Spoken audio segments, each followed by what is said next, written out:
94,7 UFM, Embrace Your Childhood Dreams. Selena Gomez and The Scene dengan hit The Lights. Bawa kita sekarang ini ke jam 5 lewat 43 menit, you lovers, waktu UFM. Kita masih di Confessions of a Workaholic with my partner.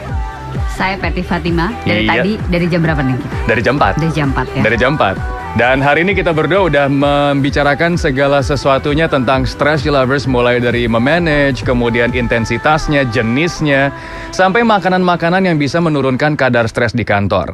Sekarang kita akan ngobrol-ngobrol di 8317617 bersama dengan narasumber kita di sore hari ini. Beliau, dia suka marah kalau dipanggil beliau.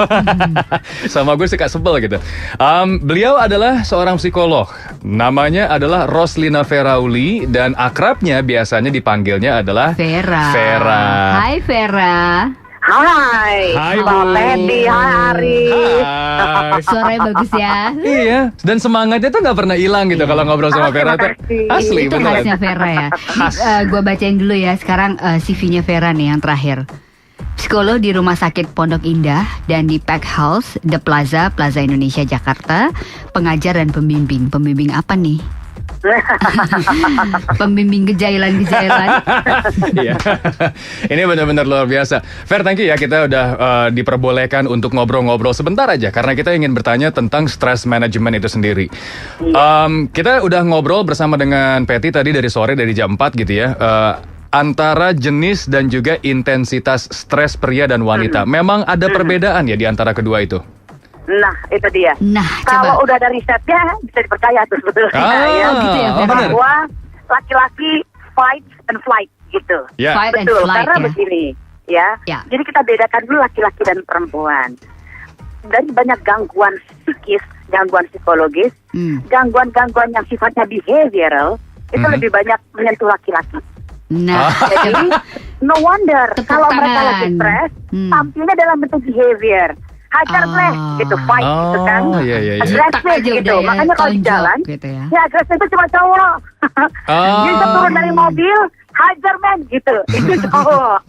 Iya benar. Sementara kalau perempuan memang lebih banyak tersentuh. Jadi terkena masalah-masalah emosional. Bukan karena perempuan lebih emosional daripada laki-laki. Jadi nggak ada perbedaan antara sisi emosi laki-laki dan perempuan. Setuju. Hanya ekspresinya saja, perempuan lebih ekspresif. Jadi caranya perempuan nanganin stres memang lebih emosional tadi. Dan jadi maksudnya benar tuh lari sebetulnya gitu ya. Dari kerjaan lari ngurusin anak gitu. Sebenarnya kabur sebenarnya itu flight gitu loh ya. Iya. Sebenarnya itu kabur juga, cuman kayaknya lebih manis gitu kaburnya ya Fer ya. Nah, kaburnya cantik gitu. Ya, kaburnya lebih cantik, betul. Tapi by the way shopping tuh termasuk kabur juga kan ya? Salah satunya itu sebetulnya cara-cara immature sebetulnya. Self-indulgence namanya. Jadi setiap orang kalau under pressure, under stress, kita selalu mau cara-cara instan untuk recover dari perasaan-perasaan negatif, dari emosi-emosi negatif. Salah satunya yang bisa rilis dengan cepat tanpa emotionnya itu adalah belanja gitu. Padahal nggak cepat. Iya, padahal nggak cepat terus udah gitu pulangnya stres karena ternyata tagihan kartu kreditnya membengkak jadi ya. Double. Jadi emang betul-betul itu hanya secara sesaat aja ya? Sesaat sebetulnya. Hanya sesaat aja. Jadi inilah kesalahan-kesalahan orang-orang dalam nanganin stres. Kesalahan kita dalam nanganin stres adalah kita lupa bahwa stres itu normal kok. In everyday life semua orang ngadepin stres. Orang yang normal hidupnya pasti punya masalah dan punya stres gitu loh. Kalau nggak stres malah kayaknya harus dipikirin lo normal apa enggak. Itu berproblem. Itu berproblem. Nah, masalahnya si stres ini lucu. Dampaknya itu suka numpuk gitu loh. Jadi stres yang kecil-kecil bisa kalau numpuk jadi besar. Sadarin baru jadi besar. Ini nih yang jadi harus dihindari ya. Jadi kalau meledak tuh emang benar-benar mengerikan sebenarnya kan? Jangan sampai meledak ya. Karena kita nggak saat kita lagi stres, kita cuma berpusat pada emosi-emosi negatifnya, lupa the true problemnya, core problemnya apa ya gitu. Itu yang gue bilang tadi kan. Iya betul. Itu kan yang gue bilang tadi. Semua perempuan deadline kan, pasti adalah deadline kita macam-macam gitu loh ya. Betul. Nah, ketika kita stres, fokusnya sama emosi. banyak kerjaan nih, banyak Jadi lupa bahwa case sesungguhnya adalah mesti kelar urusan ABC ini di jam sekian atau tanggal sekian gitu loh. Sehingga our solution, jadi fokusnya pada solusinya instead of problem gitu. Nah itu yang kita suka lupa. Interesting. Gue setuju. Kan gue bilang itu ke Arif, dia gak percaya. Langsung gitu. Fer, tadi kan Vera bilang bahwa sebenarnya manusia normal itu tidak bisa terhindar dari stres ya. Dan justru kalau misalnya kita nggak pernah stres tuh perlu dipikirkan kita sebenarnya hidup normal apa enggak gitu. Betul. Atau kadang-kadang manipulating ya. Manipulating namanya. Bohong ya. Aktif gitu, bohong gitu. Ya. Nah, kalau menurut pandangan Vera sebagai seorang psikolog dan mungkin ketemu begitu banyak orang dengan berbagai problem psikisnya ya. Sebetulnya penyebab stres yang paling besar itu apa sih? Untuk orang di perkotaan deh. Di Jakarta deh. Sederhana kok. Ya. Apa tuh? Stress itu depends on the eye of the beholder-nya sebetulnya. Jadi tergantung orangnya sendiri. Jadi bukan the way kita menilai stresnya loh. Maksudnya stres itu kan macam-macam. Ada yang minor, ada yang major gitu. Ternyata minor atau major case-nya tergantung dari orangnya. Coba kita lihat ya. Ada beberapa orang yang sangat rentan sama stres. Orang-orang yang cenderung unhappy, pencemas, kayak neurosis gitu loh. Itu lebih rentan sama stres. Jadi everyday dia selalu punya keluhan stres. Sementara orang-orang yang optimis, orang-orang yang punya komitmen tinggi sama tugas-tugas atau kerjaan gitu ya, atau punya support secara sosial, ini orang-orang yang gak rentan sama stres. Jadi toleransinya lebih besar.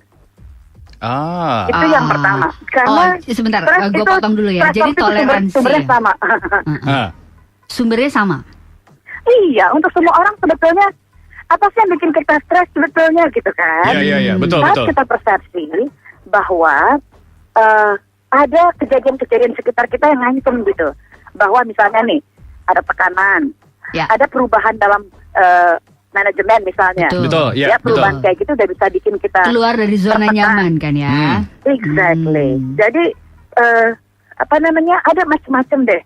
Frustrasi karena harusnya bisa mencapai A, ternyata kemarin appraisal terakhir jelek. Gitu. Itu. Jadi sebetulnya mana yang paling besar? It depends si profil klinis individu kita menyebutnya. Jadi status klinis individunya. Ada orang yang rentan, ada yang lebih toleran. Kalau pengalamannya Vera di Jakarta ini paling banyak apa, Vera? Ayo buka terus. Apa? Ini karena kebetulan tanya ke saya loh ya. Jangan tanya ke psikolog lain ya. Kalau di aku itu lebih banyak masalahnya adalah masalah percintaan. Nah kan, tentang perselingkuhan. Maaf ya, ini mesti dibongkar nih berbahasa. Per praktek selalu ada minimum one case tentang infidelity alias perselingkuhan. Ya, itu one case minimum. Sama satu lagi masalah hubungan relationship antara dengan spouse dengan pasangan yang ujung-ujungnya ternyata lebih banyak ke uang loh. Masalahnya ketika kita cari-cari jadi kok nggak keluar ya gitu loh. Jadi faktor ekonomi dan faktor infidelity itu yang paling tinggi di Jakarta ya. Banyak. Gue setuju banget itu, Fer. Banyak tapi nggak keluar, Mbak. Kalau digali dalam SGD dengan dengan beberapa perempuan sering nggak keluar. Kamuflase. Oke. Tadi dikatakan juga sama Vera bahwa kerentanan itu tergantung dari orangnya sendiri. It depends. Jadi eye of the beholder. Benar nggak sih banyak orang yang bilang bahwa wanita itu lebih rentan terhadap stres dibandingkan pria? Is it true or false? Itu tadi. Both itu nggak ada perbedaan ya. Jadi dari risetnya itu nggak ada perbedaan antara laki-laki dan perempuan. Ya, hanya saja tadi responsnya. Ingat, stres ini kerap sekali tampil dalam bentuk reaksi emosi yang negatif. Iya, betul. Mempengaruhi macam-macam ya, ketubuhan segala macam dipengaruhi. Tapi perilaku juga dipengaruhi. Tapi intinya respons emosinya cenderung mudah negatif. Ingat tadi, perempuan paling mudah, paling rentan dipengaruhi secara emosional oleh sesuatu. Jadi seolah kayaknya perempuan yang gampang stres. Jangan salah. Laki-laki dan perempuan sama. Cuma bentuknya aja yang beda ekspresinya. Oke, ini kan Fer, acara kita judulnya Confession of a Workaholic ya. Yes. Nah. Jadi pertanyaan gue terakhir ke Vera dari gue berdua nih sama Arif adalah apa yang membuat seorang Roslina Ferauli itu stres? Bingo. Oke. Dan gimana cara ngatasinnya? Dan gue nggak mau jawaban yang 2 tadi loh. Iya. Waduh, sumber stresku itu ada beberapa. Iya. Apa yang tuh? pertama ya, because I set my expectation tentang job performance itu high. Wow, very good. Jadi maunya banyak. Ketika misalnya ya nulis buku nih, gua udah naskah di penerbit. Ada kendala tertentu, itu udah terbit tertentu sendiri. Pekerjaan berarti ya. Itu yang pertama. Yang kedua karena maunya banyak, butuh support kan dari sosial sistem di rumah deh gitu. My spouse kebetulan orangnya sibuk juga. Yang part-part segala macam. This is the case. Jadi ketika merasa unsupported gitu, langsung stres Iya, betul-betul langsung yang oh my god. Karena terbiasa entourage-nya banyak ya. Exactly. Kira-kira gitu. Cuma ya salah satunya lagi adalah tadi kan sebagai psikolog, sometimes people ngelihat kita karena saat kita kerja kita dalam performa optimum sebetulnya. Soalnya nggak pernah stres. Jadi they expect us ya untuk perform and conform. Ya, in that way gitu. Itu bagus. Perform and conform itu bagus. Kadang-kadang psikolog juga ada hatinya, stresnya juga ada gitu. Kan katanya gini, psikologi untuk Anda, bukan untuk saya. Itu dulu Mbak. Ini udah dibenahin ya. Oh, udah dibenahin ya. Oke. Ingat, stres itu sehat loh ya. Iya, benar. Gini, next time kita dapat stres, our tolerance untuk bisa benahi stresnya lebih tinggi. Ya, jadi betul. kita ngadepin stres lebih tinggi dan toleransi kita atas stresnya juga lebih baik gitu. Bagus. Jadi Very nice. dalam kehidupan stres levelnya akan lebih canggih loh. Iya, betul ya.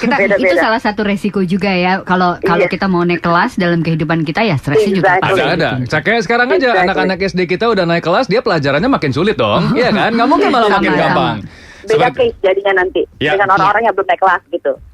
Gitu Amin. So Ibu Vera, terima kasih atas ngobrol-ngobrolnya. Sama-sama. Very. Ini betul-betul an eye opener dengan ngobrol bersama dengan seorang Vera. Tadi kata-katanya it depends on the eye of the beholder. Itu bagus banget kata-katanya tuh. Itu kita tweet. Langsung kita mention juga nantinya. Alright Vera, thank you very much ya. Thank you Vera. Thank you. Bye. Thank you juga ya. Bye. FM 94,7.